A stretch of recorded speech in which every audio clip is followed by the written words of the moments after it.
মানে সবকিছু আমার তাকে সব বুঝিয়ে বলে দেন মানে ওটা ঠিক করতে হয়। আমার ছেলে বীর আপনাদের সবার ভালোবাসার। কারণ অনেকে বীর ডাকে, অনেকে শেহজাদ ডাকে। সো শেহজাদের খুব ভালো সময় যাচ্ছে আলহামদুলিল্লাহ। যেহেতু সে এখন স্কুল নিয়ে ব্যস্ত। রিসেন্ট স্কুল বন্ধ দিয়েছে ঈদের জন্য। আচ্ছা। তো আস্তে, আস্তে করে তো বড় হচ্ছে এবং সে আমার অভিভাবক হয়ে উঠছে। ট্রাস্ট মি আপু মানে মাশাআল্লাহ দেখা যায় এখন যেকোনো কিছু আমার তাকে মানে আছে না আমি অ্যাজ আ মাদার হয়তো আমি হ্যাঁ। সবসময় বলি, আদর করছি, শাসন করছি। কিন্তু এখন মানে A to Z হ্যাঁ, মা কি করছো? কোথায় যাচ্ছ? কি হচ্ছে? মানে সবকিছু আমার তাকে সব বুঝিয়ে বলে দেন মানে ওটা ঠিক করতে হয়। আর হি ইজ সো কেয়ারিং। এত ছোট মাশাআল্লাহ তারপরও দেখা যায় যে বোঝা যায় যে খুব কেয়ারিং আর খুব ভালোবাসে।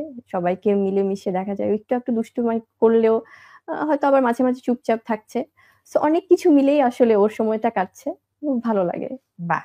আ রাফিদ রাশিদ তিনি একসাথে ৩ টি প্রশ্ন রেখেছেন। বুবলি আপনি নিউজ প্রেজেন্টারের জীবনকে কি মিস করেন? থ্যাংক ইউ রাফিদ ভাই আপনার প্রশ্নগুলোর জন্য। অবশ্যই মিস করি। আমাদের সংবাদ উপস্থাপনার সেই সময়টা যখন আমি সবসময় বলি যে যখন প্রাইম টাইম নিউজে আছে না যে সন্ধ্যা হোক বা হুম, রাতের হুম। প্রাইম টাইম হোক বা দুপুরের যখনই স্টুডিওতে বসতাম টকব্যাকে যখন কাউন্টডাউন হতো, লাইভ যাচ্ছে নিউজ, একটা চ্যালেঞ্জিং ব্যাপার। রিপোর্টার্সদের সাথে কমিউনিকেট করা। আবার আছে না অনেক সময় অনেক ইস্যুস হয়তো হুম, দেশের কোনো একটা হয়তো বাংলাদেশ ক্রিকেট টিম জিতে গেল। তখন সবাই খুব এক্সাইটেড নিউজ রুমে বা কোনো পলিটিক্যাল কোনো একটা সিচুয়েশন বা অন্য মানে অনেক ধরনের সিচুয়েশন ফেস করতে হতো। এবং আমি যে চ্যানেলটিতে নিউজ পড়েছি সবাই আমাকে এত স্নেহ করতেন। অবশ্যই মিস করি।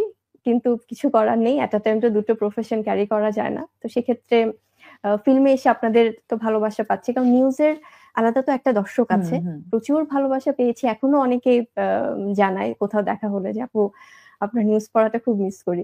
সো আসলে নাথিং টু ডু। এখন যেহেতু অন্য আরেকটা প্রফেশন এ সো দুটো যদি একসাথে করা যেত আমি হয়তো কোনো একটা আছে না স্পেশাল কোনো দিন হলেও আমি হুম, হুম, হয়তো হুম, হুম। নিউজ পড়তে পারতাম। ওকে। আপনার অভিনয় জীবনের সেরা কাজ কোনটি? অনেকগুলোই এটা ইটস ভেরি ডিফিকাল্ট। কারণ আমার মনে হয় যে ১ম কাজটা তো অবশ্যই আমাকে যেটি হুম, পরিচিতি দিয়েছে, 'বসগিরি'। তাছাড়াও আরো অনেকগুলো প্রজেক্ট আছে। সবগুলোই তো আসলে এক্সপেরিয়েন্স। কিন্তু তার মধ্যে অবশ্যই আমি বলব যে 'দেয়ালের দেশ'। আম কারণ সবগুলো নাম তো এখন বলা পসিবল না। হুম। বাট কয়েকটা যদি বলি উল্লেখযোগ্য। 'দেয়ালের দেশ' এই সিনেমাটা আমার কাছে অনেক স্পেশাল। খুব ভালোবাসা পেয়েছি দর্শকদের এবং একটি ডেড বডি হয়ে কাজ করা খুবই ডিফিকাল্ট ছিল। নিঃশ্বাস বন্ধ করে থাকা অনেকটা সময় চোখের পলক না ফেলা এবং ভালো আমরা কিছুদিন আগেও টিএসসি তে এটার স্পেশাল একটা স্ক্রিনিং হয়েছে। এত ভালোবাসা তখন এতদিন পরে এসেও। হুম। সো খুব ভালো লাগে। এছাড়াও আছে 'প্রহেলিকা' আমাদের। সো 'প্রহেলিকা' নিয়েও খুব চমৎকার আমি রেসপন্স পাচ্ছি। তাছাড়াও 'টান' আছে। দেন অন্যান্য 'পাসওয়ার্ড' নামে আমার একটা সিনেমা আছে। সবগুলোই খুব ভালো লাগার।